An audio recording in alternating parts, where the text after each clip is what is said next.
Assalamualaikum and a very good day I bid to everyone. Today we will be holding a forum about mental health awareness. Our special guest today, Dr. Haziq Rosiano, the Minister of Health, and Dr. Daniel Faris, Zamil Akid, and Muhammad Hari. Today we will be discussing about the importance of mental health awareness in our lives. And without further ado, I would like to invite Dr. Haziq Rosiano to introduce about what is mental health and what is mental health awareness. Okay, thank you, Muhammad Nafal. First of all, mental health includes our emotional, psychological, and social well-being. It affects how we think, feel, and act. It also determines how we handle stress, relate to others, and make choices. In exploring alternative approaches to mental health, it is first important to understand what mental illness actually is. Most psychiatric survivors reject the term mental illness altogether, as it supports what is considered the medical model of a mental health. The medical model is based on the idea that there is a psychological impairment, creating a neurochemical imbalance in a person's brain, resulting in a mental illness. Despite this popular perspective, it is based on flawed science. To deny the biological basis of mental illness is not to deny that people are experiencing emotional, psychological, and at times even physical distress. So, what exactly is going on? Many factors play a role. Evidence also shows that lack of good nutrition may be a source of what people call mental illness. Research into the gut brain connection reveals that food we eat can alter our behavior. Many also view their experience not as an illness, but as a process of spiritual emergency. This perspective has gained widespread attention through YouTube, TikTok, Instagram, and all other social media. There are clearly many perspectives on what mental illness is. In our next segment, we will explore alternatives to psychiatric hospitals during a crisis. Mental illness does not discriminate. It happens to people from all walks of life, from professionals to students, parents, and children. Mental illness is expected to be the second highest form of health problem among Malaysians by 2021. But many patients choose to fight this battle alone because of the stigma towards them in the society. Okay, that's all from me. Thank you. Okay, thank you, our Minister of Health, Dr. Haziq Rosiano, for introducing to us what is mental health and what is mental health awareness. He stated that mental health also includes our emotional, psychological, and social well-being because it affects the way that we think, feel, and act. Meaning that if you feel there is something wrong in yourselves and you feel that something is not right, it must be that you are suffering from a certain mental illness. And if it makes you uncomfortable, then you should see professionals and get it checked because it may affect the way that you live your life. And he also stated that mental illnesses do not discriminate, meaning that it does not matter if you are rich or poor, from what race or from what country. Some people get mental illnesses and in which they do not want to have it, but they do have it. And those kind of situations are why mental health awareness is important, so that we can help those kind of people in treating things that are wrong with themselves. Okay, without further ado, I would like to invite Dr. Daniel Faris on explaining how to help those suffering from mental health problems. Okay. Bismillahirrahmanirrahim. Assalamualaikum warahmatullahi wabarakatuh. First and foremost, I would like to thank our moderator, Naufal, and my greatest friend, Aziz Raziano, Minister of Health, and I am Dr. Daniel Faris. I'm a professor. I like to tell you what we can help to reduce mental health. Okay, there are 4 points for me. Okay, first, showing individuals respect and acceptance. Remove a significant barrier to successfully coping with their illness. Having people see you as an individual and not as your illness can make the biggest difference for someone who is struggling with their mental health. Okay, next point is advocating within our circles of influence.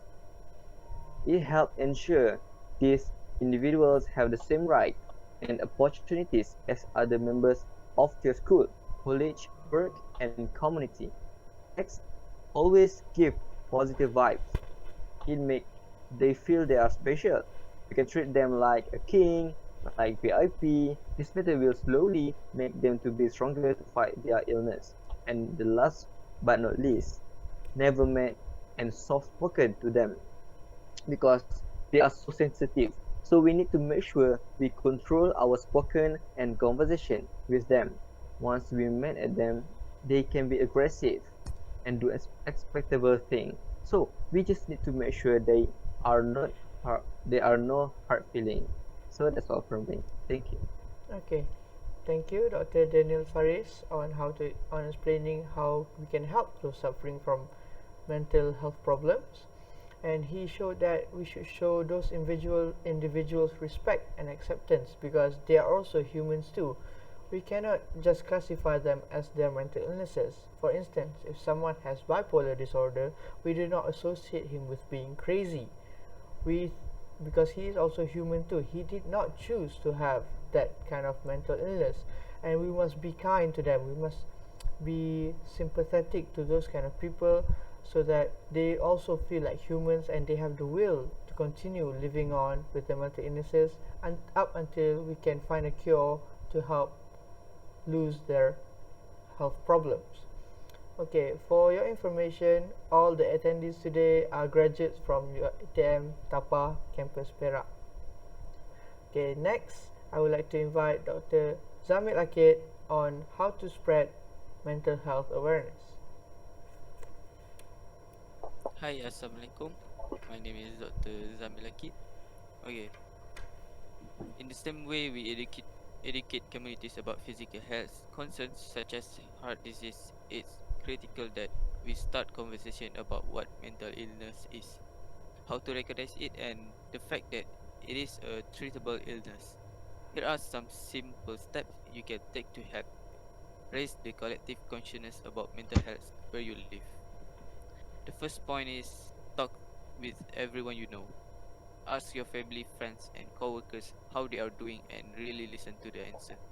If they give any indication that they are depressed or stressed out, let them know that there are resources available to help them. If you sense that they might be considering self-harm or suicide, encourage them to seek help immediately to assist them as appropriate.